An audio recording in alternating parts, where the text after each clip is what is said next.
Marcos, capítulo de número 6. E a gente vai ler do verso 45 ao verso 52. Marcos 6, do verso 45 ao verso de número 52. Se você tem percebido, nesse tempo, desde o começo de novembro, a gente tem falado um pouco sobre o nosso crescimento espiritual, e eu tenho usado o texto do Evangelho de Marcos. Então, podia ter falado isso antes, mas vou falar agora e dá tempo ainda, porque eu vou usar o Evangelho de Marcos até o Natal. Então, se você desejar escolher um texto bíblico para ler durante esses dias, você pode ler o Evangelho de Marcos, né? E aí vai fazer tudo mais sentido, à medida em que nós formos conversando a respeito dos textos que temos conversado. Você vai perceber pelo sermão de hoje, por exemplo, que o Evangelho de Marcos é um evangelho que tem temas que se repetem durante todo ele. Isso é importante para o entendimento do texto, né? Então, se você lê, às vezes fala, pastor, eu já lembrei daquilo ali, né? E daquilo ali. Antes de eu ler o texto, deixa eu também fazer uma correção, porque na semana passada eu não preguei, mas na semana retrasada eu brinquei com vocês, e aí, graças a Deus, que eu comecei meu sermão dizendo, eu estou cansado, e quando eu estou cansado eu troco as coisas, e pode ser que eu erre alguma coisa, né? E eu, de fato, na brincadeira que eu fiz com vocês, eu errei, porque o texto bíblico do fio de cabelo está na Bíblia. O texto que não está na Bíblia é o da folha da árvore, que está no Alcorão. Aí eu brinquei com vocês, mas se eu perguntasse, eu tenho certeza que a maioria é errado também, porque a gente pensa que está lá, né? E aí alguém me falou, pastor, é o contrário, então estou fazendo aqui a minha parte, corrigindo alguma coisa que eu ensinei errado, né? Ainda que seja apenas um detalhe, é importante a gente se atentar a tudo isso, tá bom?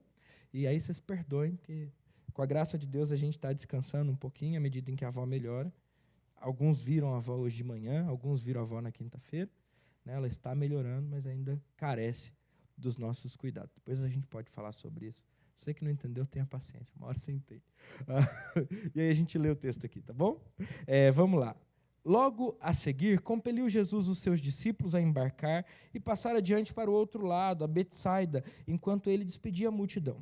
E tendo-os despedido, subiu ao monte para orar.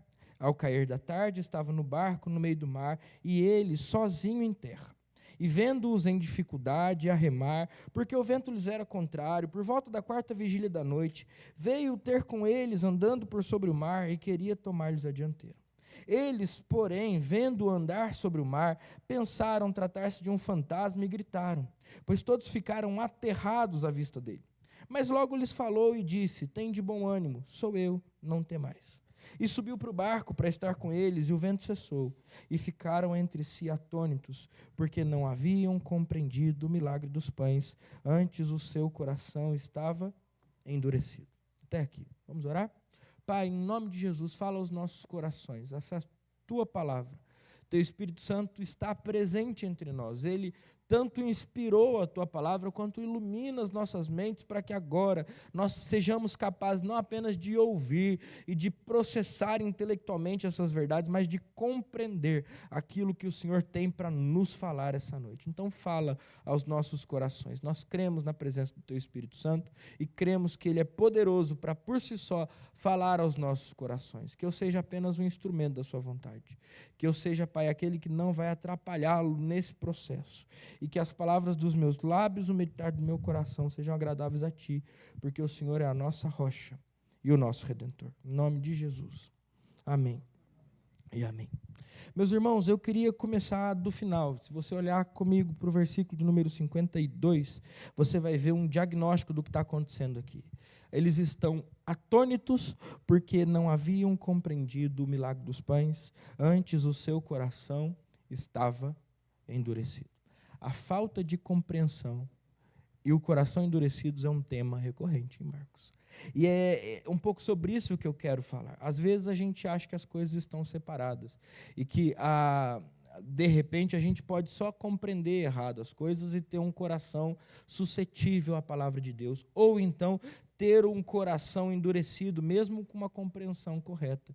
Mas o que o Evangelho de Marcos nos ensina é que a verdadeira compreensão do texto bíblico sempre nos levará a um coração quebrantado. E um coração endurecido sempre será fruto de uma má compreensão da vontade de Deus revelada nas Escrituras. Então vamos começar por aqui.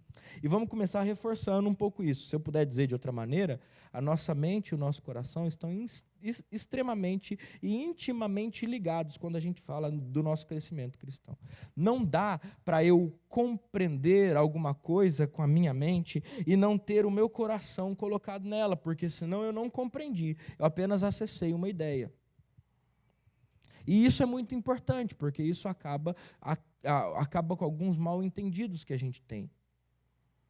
Não dá para eu dizer que eu sou um cristão e entendo a necessidade e a importância da igreja como parte da vida cristã e não estar aqui presente todos os dias e viver essa comunhão gostosa e desafiadora que a igreja é.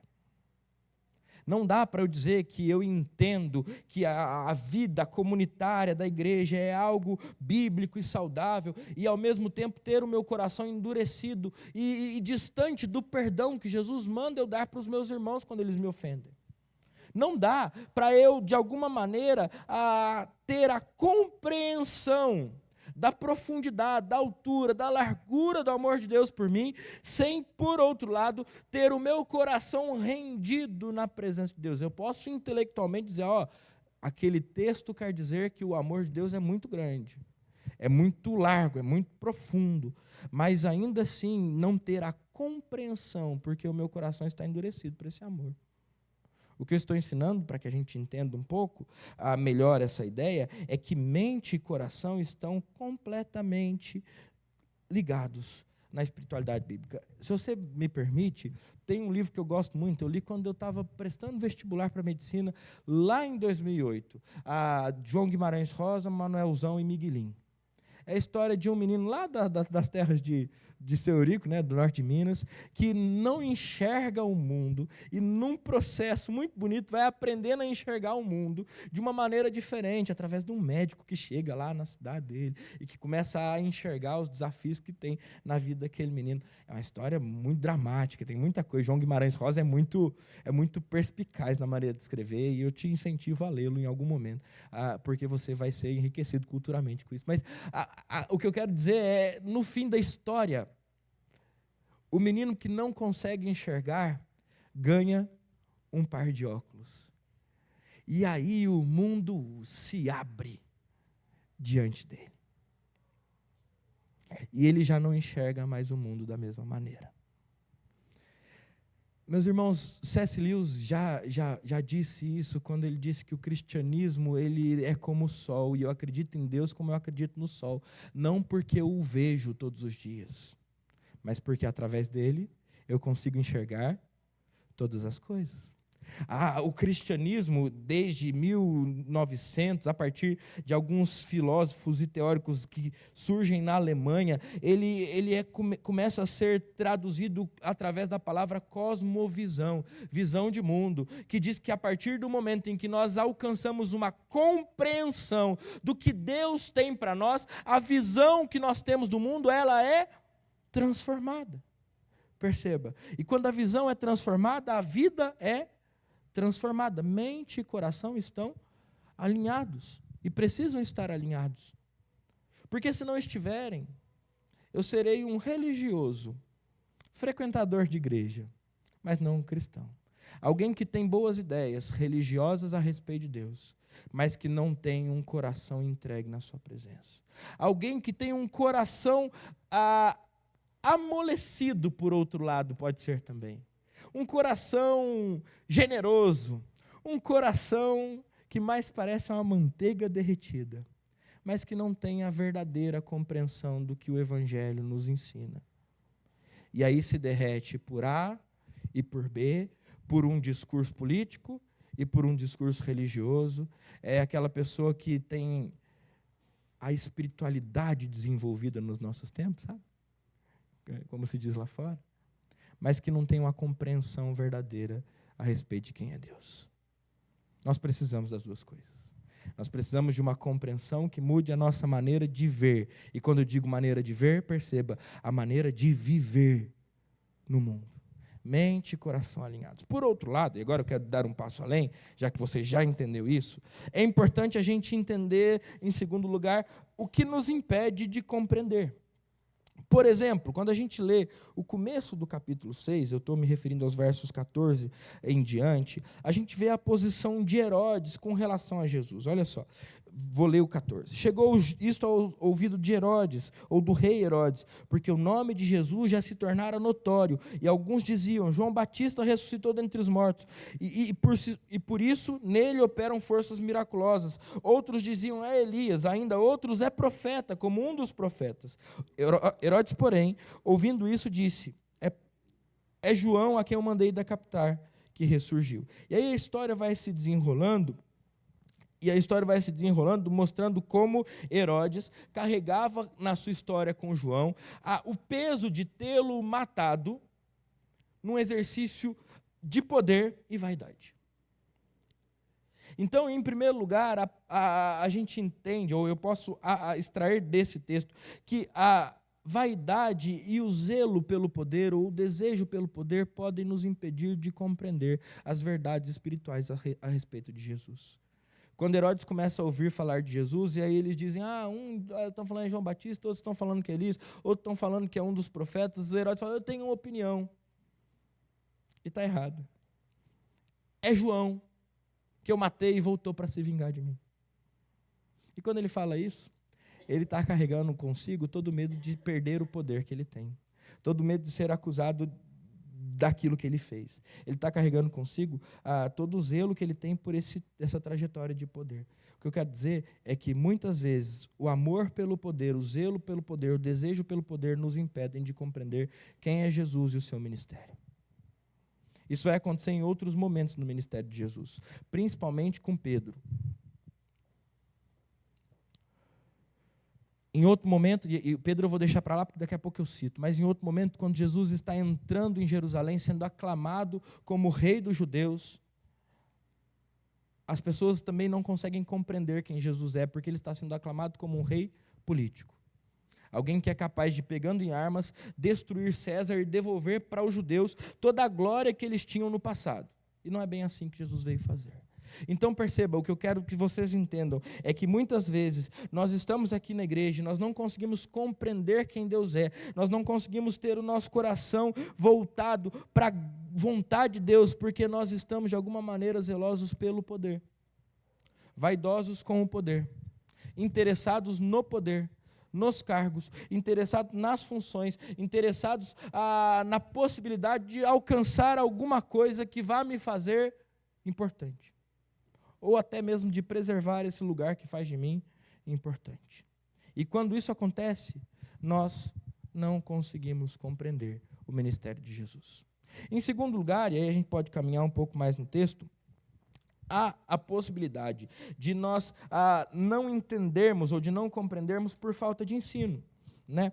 Quando a gente caminha um pouco mais no capítulo 6, a gente vê, a partir do verso 30, a primeira multiplicação de pães, e especificamente no verso 34, Jesus está desembarcando do barco, não tem outro jeito de dizer assim, e então ele vê uma grande multidão e se compadece dela, ou deles, porque eles eram como ovelhas que não têm pastor. E aí, então, a partir disso, passa a ensinar-lhes muitas coisas. Por que mais a gente não compreende quem Jesus é? Porque a gente não tem ensino. E aí eu quero que a gente faça um bem bolado aqui, muito importante. Porque talvez você não tenha ensino porque alguém nunca esteve tão preocupado em te ensinar. Existem igrejas por aí que não querem ensinar os seus crentes, querem controlar os seus crentes. E para controlar um crente, você dá tudo menos o ensino bíblico. Você dá tudo menos o acesso à palavra, dá tudo menos a capacidade de entender pela leitura a palavra em si. É simples assim. A receita é essa, você vai dar bênção, você vai dar cura, você vai dar oração de poder, você vai dar a oração do descarrego, você vai dar a oração da prosperidade, você vai dar o que você quiser dar, menos a palavra. E pode ser, meu irmão, que você tenha chegado nessa igreja, nessa condição. Não conheço seu coração, não sei de onde você vem. Mas pode ser que isso tenha acontecido. E pode ser que a sua compreensão a respeito de quem Jesus é esteja prejudicada por falta de ensino. Mas agora deixa eu falar com os meus crentes, Porque isso é importante também. Porque pode ser que a nossa compreensão ela esteja prejudicada por falta de ensino, porque a gente não busca o ensino. Eu não sei se você sabe, mas o culto, ele não é o lugar do ensino, ele é o lugar do serviço. Eu sirvo com a pregação da palavra. Eu ensino através da pregação da palavra. Mas eu não sei se você já percebeu, você não pode tirar dúvida depois do culto.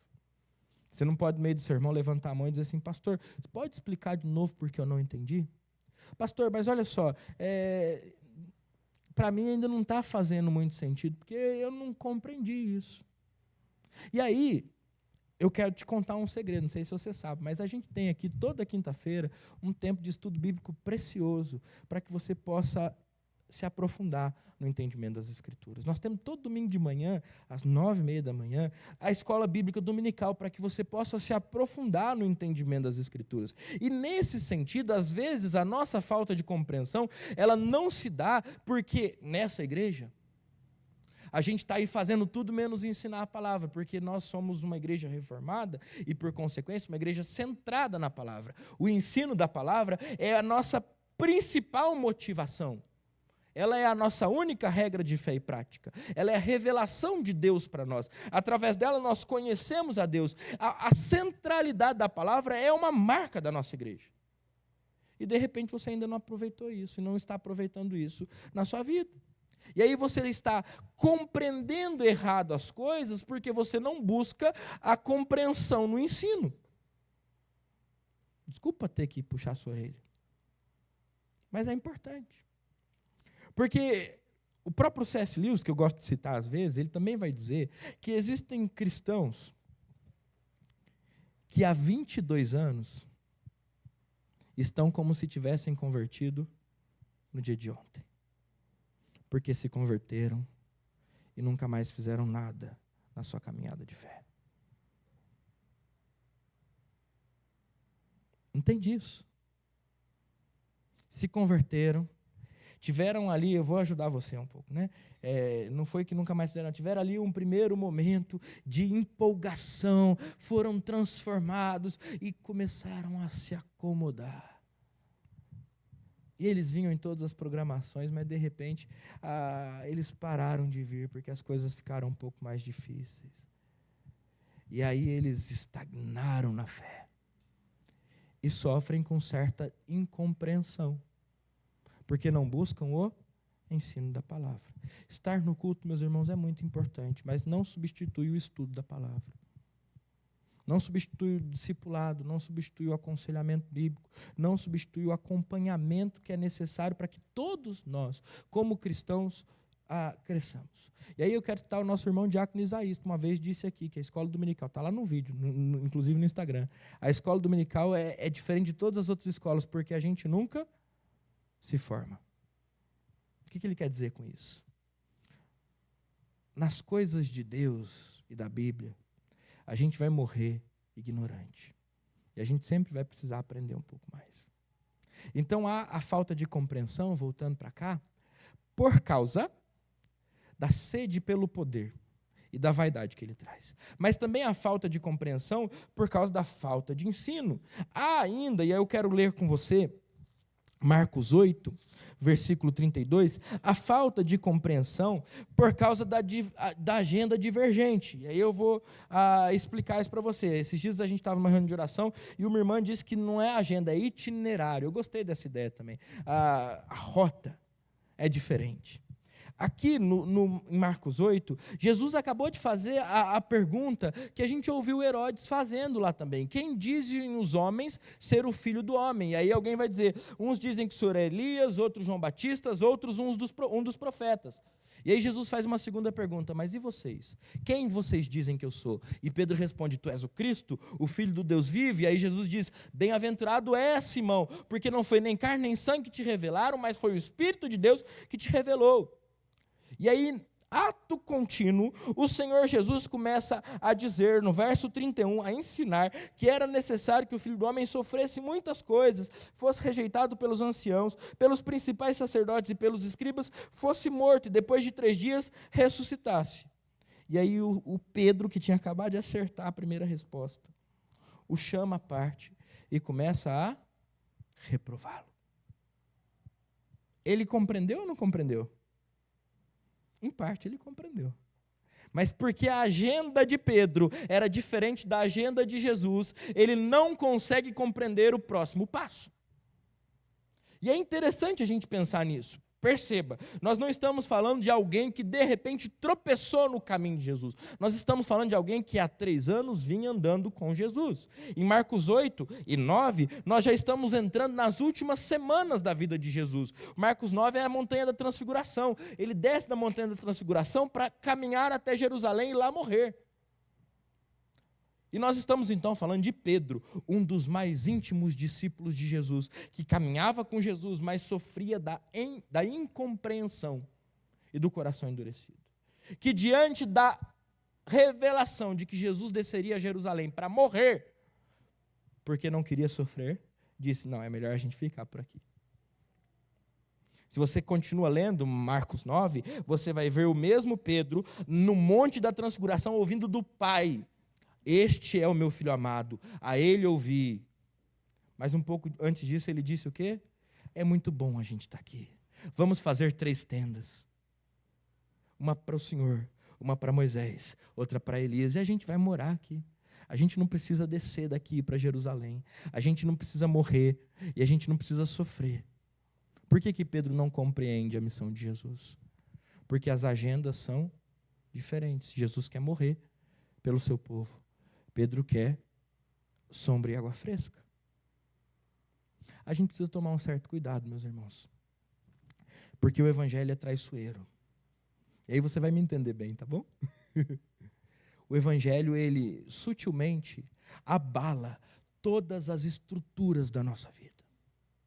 E se você quer algo que não te confronte, se você quer algo que não te deixe com dor de barriga, se você quer algo que não te deixe contrariado, então eu quero te dizer um negócio, o evangelho não é para você. Porque o evangelho é o anúncio de que o nosso rei, o nosso Senhor, o nosso Salvador, o dono do universo, encarnou-se, fez-se como um de nós, nos chamou para sermos seus discípulos e nos conduz até a cruz, onde ele morre por nós, mas onde ele também nos convida para morrermos por ele, para que ele viva em nós. O evangelho vai nos contrariar.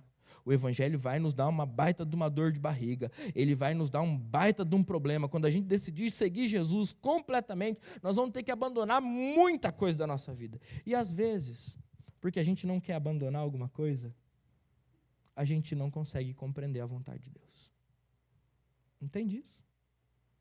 Porque a gente está aqui, segurando o que a gente quer demais e que Deus já nos pediu, a gente não consegue segurar compreender a vontade de Deus. E eu te dou um exemplo simples, mas claro.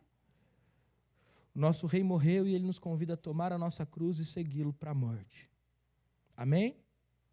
Que bom que você disse amém. Amém? Obrigado, que agora eu vou te dizer, quem morre por Jesus também perdoa em nome dele. Mas às vezes a gente não consegue compreender essa vontade de Deus, porque para nós é muito mais importante não dar o braço a torcer e continuar com o nosso orgulho em dia, do que seguir Jesus até a morte. Você entendeu o que eu quero dizer? Às vezes a diferença de agenda nos faz não compreender a mensagem da cruz. Porque Jesus quer que a gente perdoe, e a gente quer alimentar a amargura. Jesus quer que a gente perdoe, a gente quer alimentar ressentimento. Jesus quer que a gente perdoe, a gente quer ver aquela pessoa sofrer. Jesus quer que a gente abra mão do nosso lugar para que outros cresçam, para que outros apareçam, para que outros se desenvolvam. E a gente quer o nosso lugar cativo. Jesus quer que a gente sirva e a gente quer ser servido. Jesus quer que a gente entregue e a gente quer receber. Jesus quer que a gente deixe o nosso pecado para que a gente se assemelhe a Ele e a gente tem prazer no nosso pecado. É por isso que a gente não consegue compreender a vontade de Deus muitas vezes, porque há uma divergência de agenda. A agenda de Deus é diferente da nossa agenda. Deus está preocupado com a nossa santificação. A gente está preocupado com o prazer que o pecado traz. Então, eu caminho um pouco mais para mostrar para vocês, e aí você pode abrir em Marcos 16, o último capítulo de Marcos, no verso 14, a última cena de Marcos. ou a penúltima, porque tem a ascensão. E talvez essa seja a pior notícia que você vai receber essa noite. Ou não sei. A gente está falando das últimas palavras de Jesus para os discípulos antes do Ide. E aí a gente lê o seguinte: finalmente apareceu aos 11, quando estavam à mesa, e censurou-lhes a incredulidade e a dureza de coração, porque não deram crédito aos que o tinham visto já ressuscitado. O que mais que Jesus podia fazer para que eles acreditassem nas palavras dele? Entendeu? Será que se você pintasse de palhaço e aparecesse ali, eles creriam? Será que se ele fizesse mais alguns 500 milagres, eles creriam? Meus irmãos, a péssima notícia, eu queria voltar para o texto que nós lemos a partir dela, é que a falta de compreensão e a dureza de coração são uma realidade da vida do discípulo de Jesus. Vez por outra, eu e você lidaremos com essa dureza do nosso coração. Vez por outra, eu e você teremos que lidar com a nossa falta de compreensão a respeito da vontade de Deus. E eu queria que você entendesse isso como uma realidade que te faz um crente humilde. Porque às vezes a gente se vale dessa postura falsamente quebrantada para esconder o nosso coração orgulhoso, que insiste em não perdoar, que insiste em não obedecer, que insiste em não se santificar, que, em outras palavras, está duro diante de Deus. Pedro estava andando com Jesus há 3 anos e teve a dureza do seu coração e a sua incredulidade censuradas inúmeras vezes.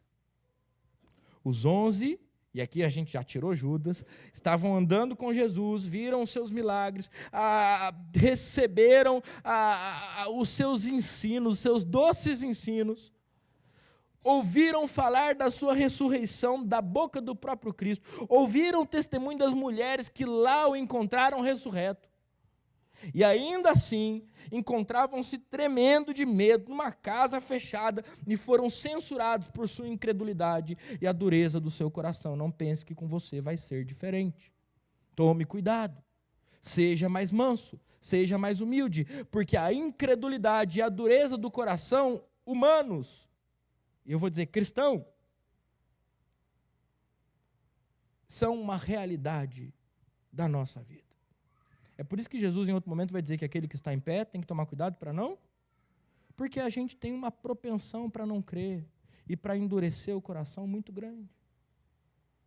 A gente tem uma propensão para compreender o que Deus está fazendo de uma maneira errada muito grande. Eu dou alguns exemplos. A gente passa por uma dificuldade, pronto, a gente já está bravo com Deus porque Ele está castigando a gente. Olha a incompreensão. Começa a ventar um pouquinho, ai meu Deus. E a incompreensão se passa por isso. E Deus, no meio dessas lutas que a gente enfrenta, Ele está nos salvando, Ele está nos livrando, Ele está nos abençoando. Mas o nosso coração duro e a nossa incompreensão não nos permitem perceber o que Deus está fazendo. E tudo o que a gente consegue perceber é a falsa sensação de que Deus se esqueceu de nós. De que, como eu disse na quinta-feira, Ele está atrasado. De que, de alguma maneira, nós estamos sofrendo porque Deus se calou. E aí eu quero te convidar a voltar para o texto, para que a gente encontre dentro desse texto alguns remédios para a nossa incompreensão e para a dureza do nosso coração. Em primeiro lugar, quando a gente lê o verso 48, só para te lembrar, Jesus multiplica os pães e os peixes, Ele se despede dos seus discípulos, manda que eles cheguem ao outro lado do lago, em Betsaida, e aí então Ele se retira para o monte para orar. E quando ele está no monte para orar, os discípulos estão no meio do mar, que é o lago, na verdade, e ele está sozinho em terra, ele olha para aquele lugar, e aí o verso 48 diz o seguinte: vendo-os em dificuldade a remar, porque o vento lhes era contrário, por volta da 4ª vigília da noite, veio ter com eles andando por sobre o mar e queria tomar-lhes a dianteira. Eu quero te chamar a atenção para 2 verbos nesse texto. O primeiro deles, vendo, ou vendo-os. Vendo-os o quê? Jesus está no monte orando, e aí ele olha para os seus discípulos e ele vê o quê? Ele vê que eles estão em dificuldade, a remar. Ele vê que o vento é contrário aos discípulos. E ele vê que já está tarde, está na 4ª vigília da noite. O primeiro remédio para a nossa falta de compreensão e para a dureza do nosso coração, meus irmãos, é a certeza de que Jesus nos vê da maneira como nós estamos. O olhar de Jesus, ele é perfeito. O olhar de Jesus, ele é preciso. O olhar de Jesus, ele é amoroso. E quando a gente está passando por uma dificuldade, quando a gente se pergunta por que Deus nos trouxe para esse lugar da vida, onde a gente está sofrendo, onde os ventos estão soprando contra, onde a gente rema e não sai do lugar, quando a gente se pergunta por que passamos pelas crises que passamos, quando a gente se pergunta, afinal, qual é o sentido da vida, e a gente está confuso entre muitas coisas, quando a gente se pergunta por que é que os meus filhos não se voltam para o Senhor, quando a gente se pergunta por que é que minha família não pode me acompanhar na igreja, quando a gente se pergunta por que é que eu cheguei aonde eu cheguei, é nesse momento que Jesus nos vê com perfeição, nos entende, olhando para nós e enxergando não apenas os pecados que cometemos, mas as necessidades que temos no meio de uma tempestade. E Jesus nos vê de uma maneira que ninguém mais consegue ver, enquanto nós somos cheios de incompreensão a respeito das verdades de Deus reveladas, quando Jesus nos olha, Ele não tem nenhuma dúvida e Ele nos compreende, porque foi Ele que nos fez. O olhar de Jesus é carregado de compreensão, e o olhar de Jesus é capaz de curar o nosso coração endurecido e a nossa mente demorada a compreender as verdades do eterno. Mas Jesus não apenas vê, Jesus também age, porque vendo-os, Jesus, verso 48, parte B, veio ter com eles, andando por sobre o mar, e queria tomar-lhes a dianteira. E aí, se o olhar de Jesus é perfeito, preciso e amoroso, a ação de Cristo é poderosa, presente e às vezes nada previsível. Tinha outro jeito de chegar no meio do mar mais rápido? O barco ia demorar do mesmo jeito. Talvez se ele pegasse um avião, um helicóptero, saltasse de paraquedas logo em cima, mas estava ventando demais, pode ser que lá embaixo ele tivesse algum problema. Se tivesse um jet ski, talvez ele alcançasse mais cedo, mas nada disso era possível. E ainda assim, Jesus faz o impossível para estar com seus discípulos. Uma ação nada previsível. Se você preferir, uma ação miraculosa. E aqui reside um problema. Mas antes do problema, deixa eu só te destacar um pouco mais isso. Porque quando Jesus nos vê as nossas necessidades, por mais que a nossa falta de compreensão e o nosso coração endurecido não nos permitam perceber dessa maneira, Ele vê e age. Ele vê e age poderosamente, Ele vê e age presentemente, Ele vê e age graciosamente, Ele vê e age, ainda que de maneira nada previsível. Jesus não apenas nos vê, mas Ele vê e age em nossa direção, em nosso favor, para nos salvar, para nos libertar, para nos redimir, para nos livrar, para nos ensinar. Jesus é o Deus que age. E aí entra o problema que eu falei, porque quando Jesus, esse Deus que age, começa a fazer das suas obras poderosas, começa a andar por sobre as águas, começa a querer correr um pouco mais rápido que esse barco no qual nós estamos, para tomar a frente e dizer, calma, que está tudo bem. O nosso coração é tomado pelo quê? Adivinha? Incompreensão. Quando a gente vê o verso de número 49, a gente lê o seguinte: Jesus vê e vem. Eles, porém, e aí é o mesmo verbo, lembra? Que às vezes repete, a gente tem que prestar atenção nisso. Eles, porém, vendo andar sobre o mar, pensaram tratar-se de um fantasma e gritaram. Meus irmãos, quando a gente entende que nossa mente é tomada pela incompreensão e nosso coração é endurecido por natureza, a gente vai entender também que a gente vai ter muito mais momentos parecidos com esse do que a gente imagina. Porque de repente Deus, ou melhor, Jesus, aparece do nosso lado. Tem cara de fantasma. Tem jeito de fantasma, anda igual um fantasma. Se você não sabe, esse medo deles não é sem fundamento. Havia uma lenda na época que o mar da Galileia, o lago de Tiberíades, era habitado por um fantasma, justamente por causa dessas tempestades de vento que acometiam os barcos e provavelmente causavam alguns naufrágios. Era uma lenda que persistia naquela região.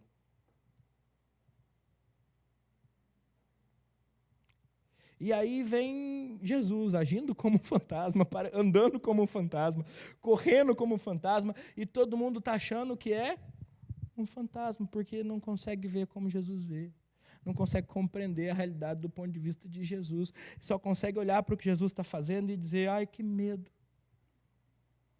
ai que dor, está difícil, eu não consigo ver Jesus, eu só consigo ver um fantasma.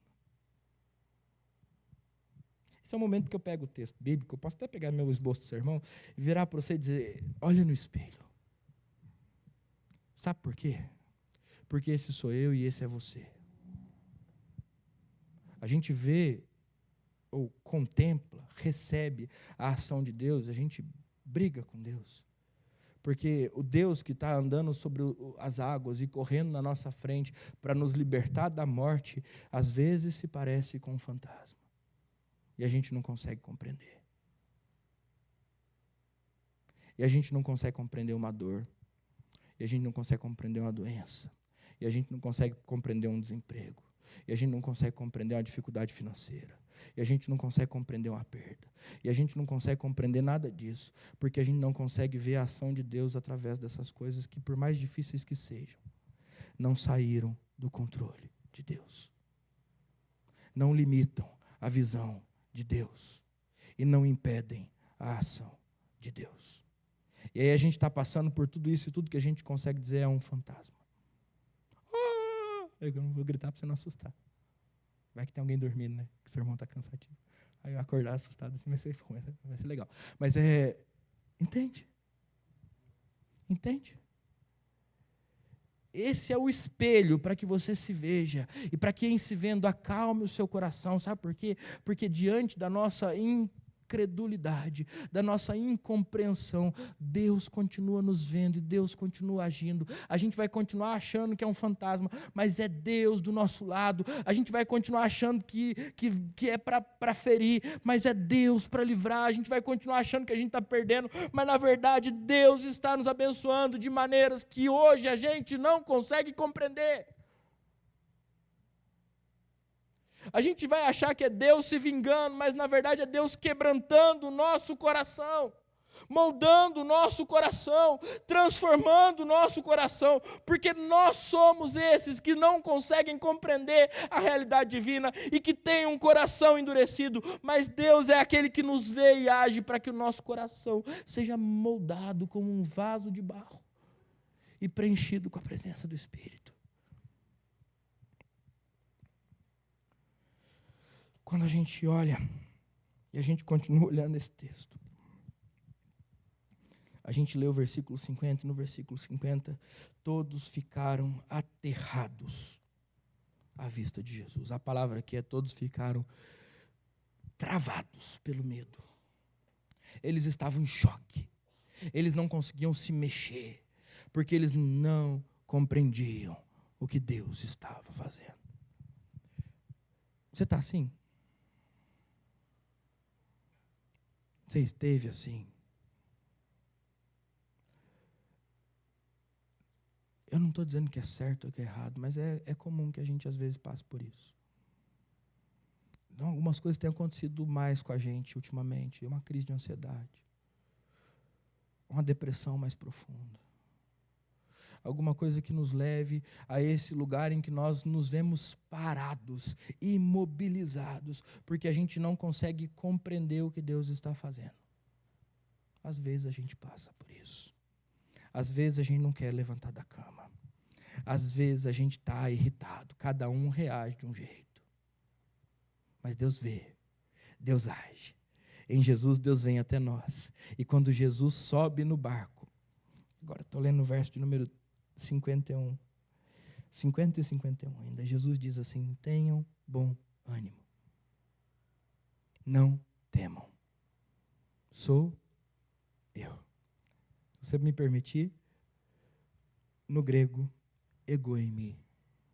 Se a gente pudesse traduzir literalmente, ele não diz sou eu, ele diz eu sou. Por que é importante a gente entender isso? Porque qual é o nome de Deus no Antigo Testamento, no texto que a gente leu, quando ele se revela para Moisés? Eu sou. Então Jesus não está dizendo assim, olha, fica tranquilo, sou eu.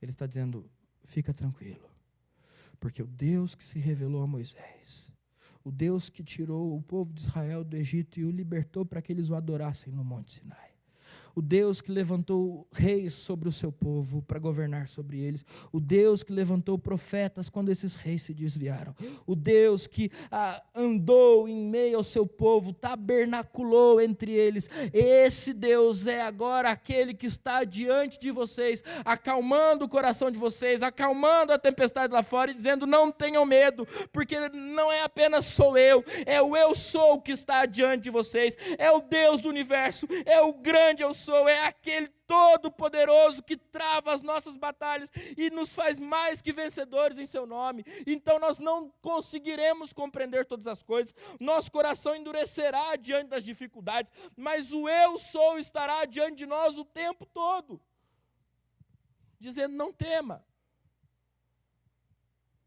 dizendo tenham bom ânimo, persistam.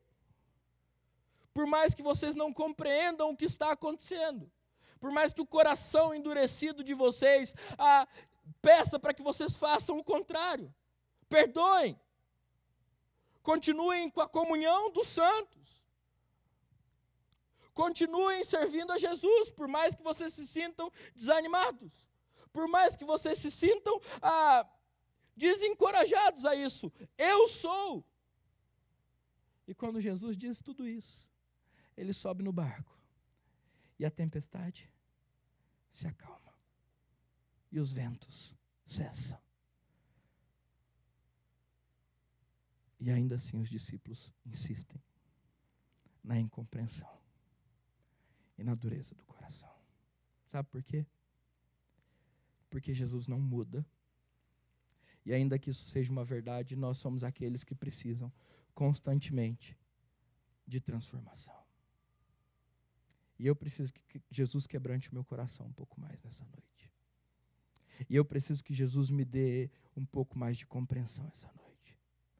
E quando eu acordar amanhã, eu não posso me dar por satisfeito, porque eu continuarei assim, e eu vou acordar, e as misericórdias do Senhor vão se renovar sobre mim. E essas são as causas de nós não sermos consumidos, lembre-se disso.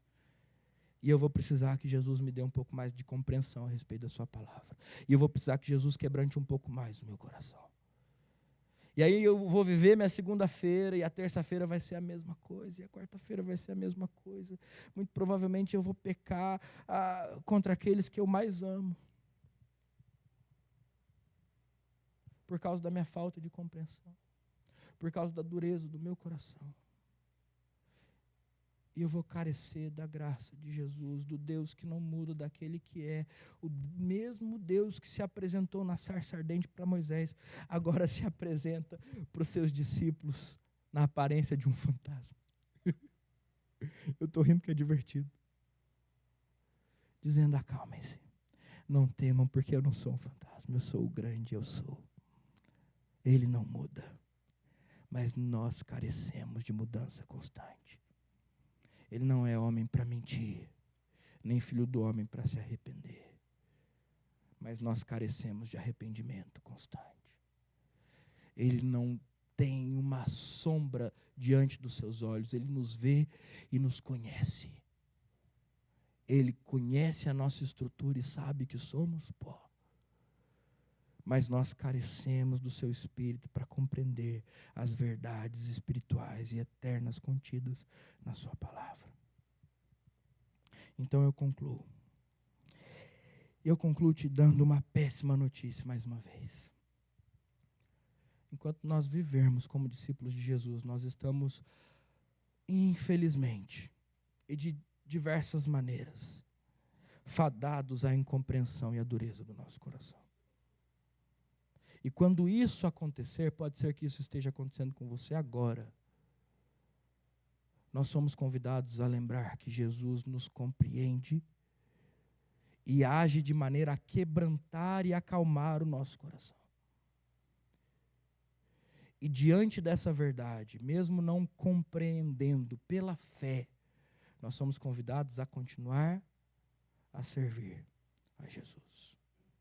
Mesmo contra a nossa vontade, porque o nosso coração está endurecido, nós somos convidados a continuar obedecendo a Jesus. Até que um dia chegará e toda a sombra do pecado será arrancada de nós por esse mesmo Jesus, que voltará para nos buscar. E aí, eu estou lendo o profeta Jeremias, no seu capítulo 31. Essa obra de Deus, que Ele começou em Cristo Jesus nas nossas vidas, de colocar em nós um coração de carne, ao arrancar de nós um coração de pedra, ela será completa. E aí o profeta Jeremias diz que quando Deus fizer isso, ninguém precisará mais nos ensinar a respeito de Deus, porque o nosso coração estará cheio do seu conhecimento. Ninguém precisará mais nos instruir pela nossa falta de compreensão, porque o próprio Deus estará em nós, entre nós. Nós aguardamos esse dia. Em Cristo Jesus nós esperamos esse dia. Na volta de Cristo nós viveremos esse dia. O Apocalipse diz que a cidade santa que desce dos céus não precisa de poste elétrico, não precisa de sol para iluminá-la, porque a glória do próprio Deus será a sua luz. O apóstolo Paulo diz que hoje nós vemos como em um espelho, uma chapa de bronze polida, um vulto, mas haverá um dia em que nós conheceremos como somos conhecidos. Eu espero por esse dia. Enquanto ele não chega, eu preciso estar ciente da minha incompreensão e da dureza do meu coração. Portanto, eu preciso de Jesus Cristo. E você também. Amém? Então vamos orar. Senhor, muito obrigado por essa palavra, porque ela nos coloca no nosso devido lugar. Nós não somos o suprassumo do reino de Deus. Nós não somos os especialistas da igreja. Nós não somos os especialistas na vontade de Deus revelada. Pelo contrário, nós somos aqueles que veem e não conseguem enxergar nada. Nós somos aqueles que veem os sinais dos tempos, mas não conseguem compreendê-los. Nós somos aqueles que veem a ação do Senhor, mas te confundem com um fantasma. e se assustam, se entristecem, se esfriam na fé, endurecem os seus corações, dizendo: Deus se esqueceu de mim. Esses somos nós, esse é o nosso potencial. Se dependesse de nós na caminhada com o Senhor, Pai, nós seríamos tomados pela incompreensão e pela dureza do nosso coração, pela falta de perdão, pela falta de misericórdia, pela falta de graça, pela falta de percepção da sua presença. Essa é a realidade. Mas nós também te agradecemos, porque essa palavra exalta o nome de Cristo Jesus como aquele que nos vê e enxerga como de fato somos. Conhece as nossas dores, sabe da nossa estrutura, sabe que somos pó. Aquele que nos vê sofrendo em meio ao mar, contra os ventos, e vem ao nosso encontro, andando por sobre as águas, correndo para nos ultrapassar e então nos tomar pelas mãos. E nós te agradecemos, Pai, porque o Senhor nos ama mesmo em meio à nossa incompreensão e à dureza do nosso coração.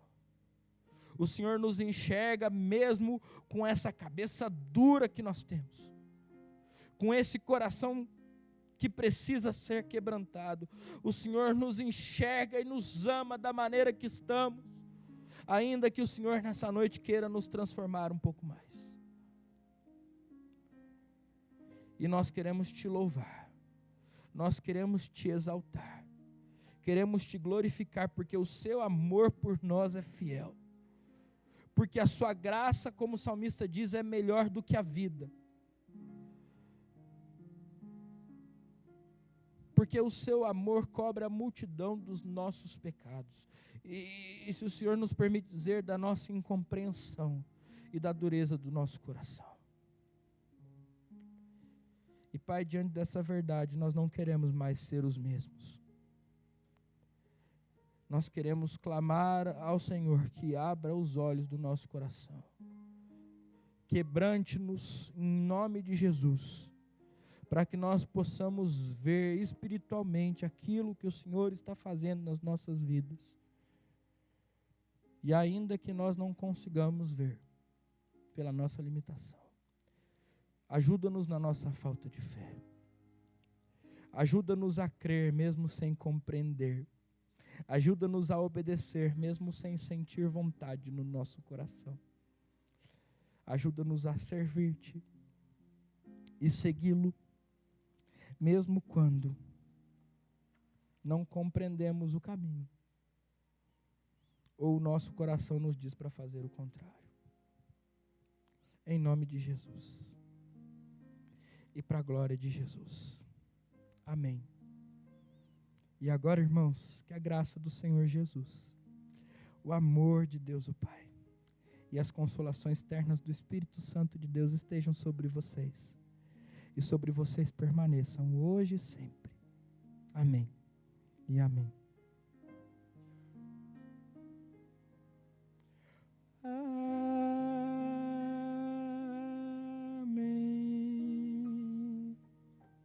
Amém.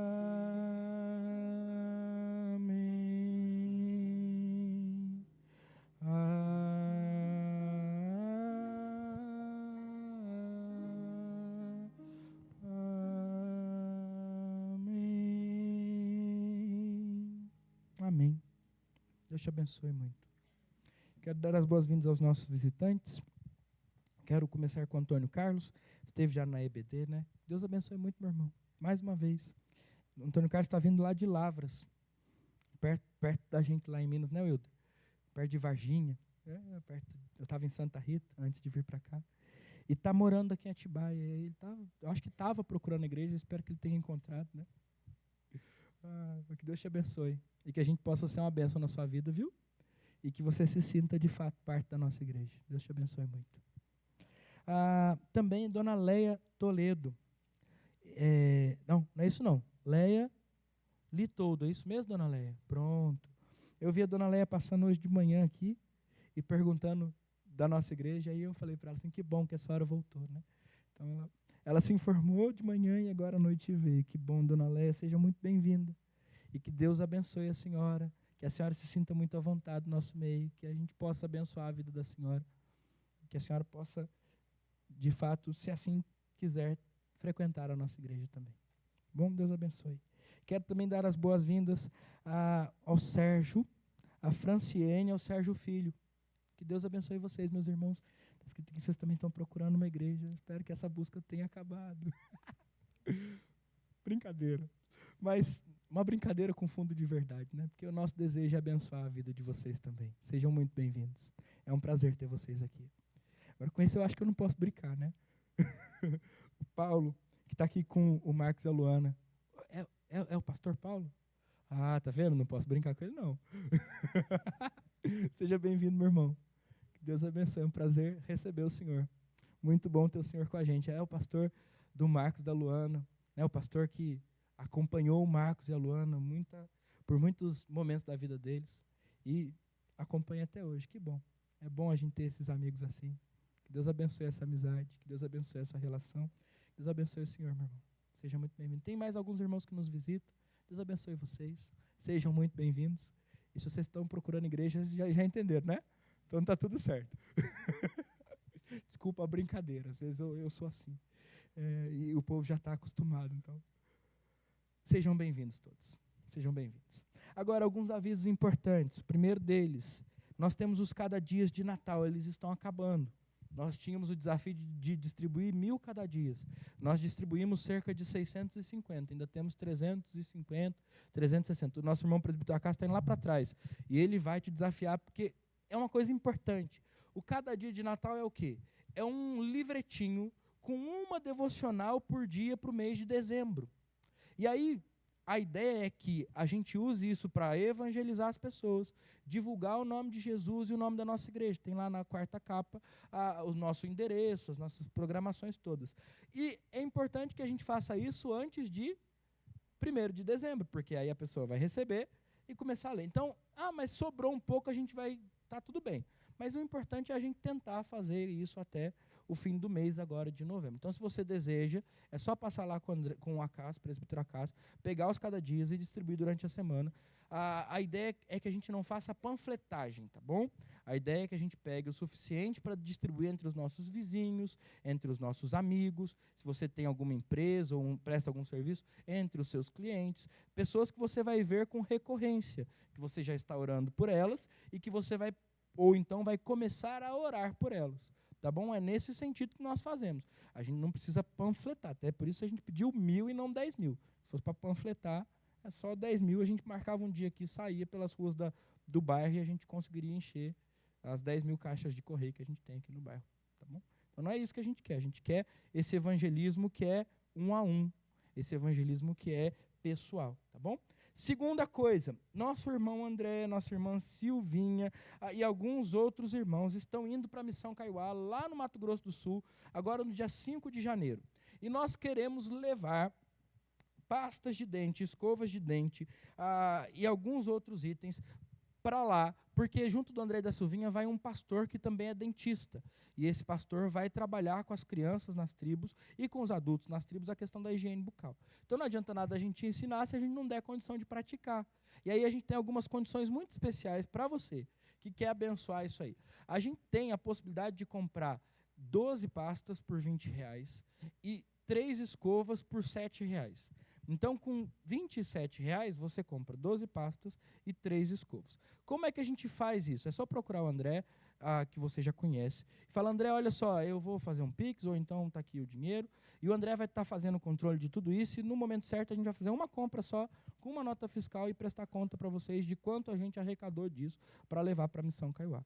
Ah, pastor, mas eu tenho pasta sobrando lá em casa, eu achei que, na pandemia, a gente nunca mais ia voltar no mercado, comprei um estoque de pasta, está sobrando lá. Você pode trazer também, tá bom? Qualquer outra situação, eu só pensei nessa hipotética, para você entender que se você quiser trazer a pasta física, colocar numa caixinha que está lá atrás, você também pode, escova a mesma coisa, tá bom? 2 últimos avisos, nós temos na semana que vem, no domingo que vem, perdão, vou começar pelo sábado, a formatura no sábado da nossa irmã Natália. Então, durante todo esse ano, a Natália esteve lá no Palavra da Vida, no curso de liderança e discipulado, ela foi formada, ela esteve de volta com a gente alguns dias, mas ela passou um tempo muito especial lá, e agora no dia 2 de dezembro vai ser a formatura da Natália. E todos nós estamos convidados às 9 ou 9h30, é isso? 9 horas. 9 horas, lá no Palavra da Vida, tá bom?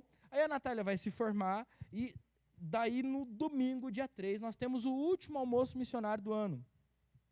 Nesse almoço missionário, obrigado, nesse almoço missionário, nós vamos, além de abençoar a vida da Natália, porque todo o lucro do almoço é revertido como oferta para ela, nós também vamos comemorar a formatura dela, tá bom? Então, a cardápio é aquele que eu disse para vocês hoje de manhã, arroz, um feijãozinho gostoso, pernil assado e uma salada bem boa, tá bom?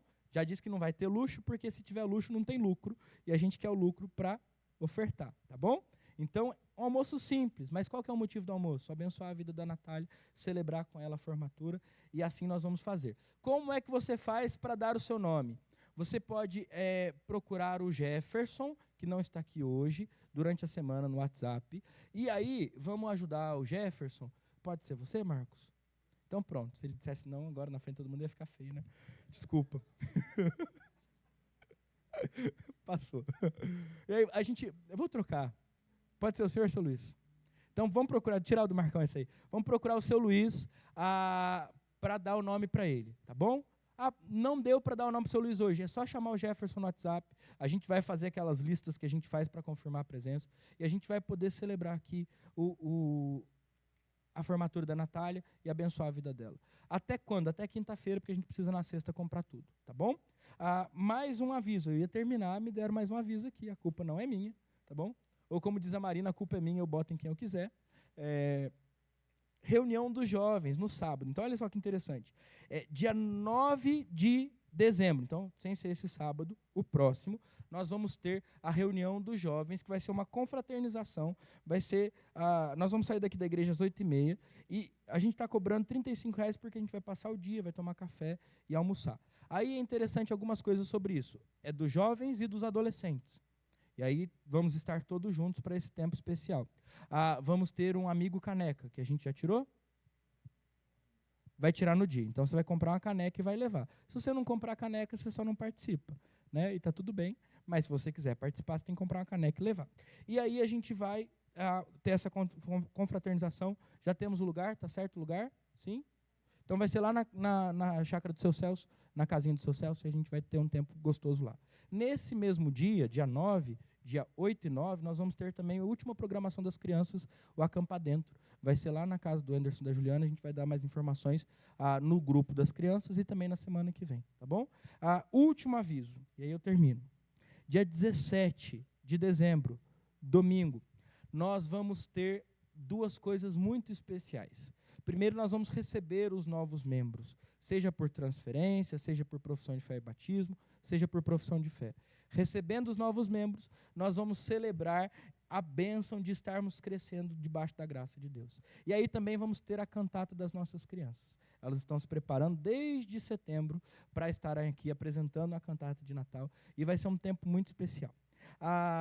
E aí, eu estou te dizendo isso para que você se prepare, para que você se organize, para que você não marque nenhum compromisso nesse dia, para que você esteja aqui. Aproveitando, eu falei que era o último. Nós decidimos ontem em conselho que no dia 24, nós não teremos o culto da noite, só pela manhã, tá bom? Então você está acostumado a vir, não vai ter o culto da manhã. E aí, o do dia 31, o culto da noite, obrigado. E no dia 31 nós vamos manter as programações e a gente conversa sobre isso mais tarde, tá bom? Deus abençoe vocês, eu espero vocês à porta para cumprimentá-los.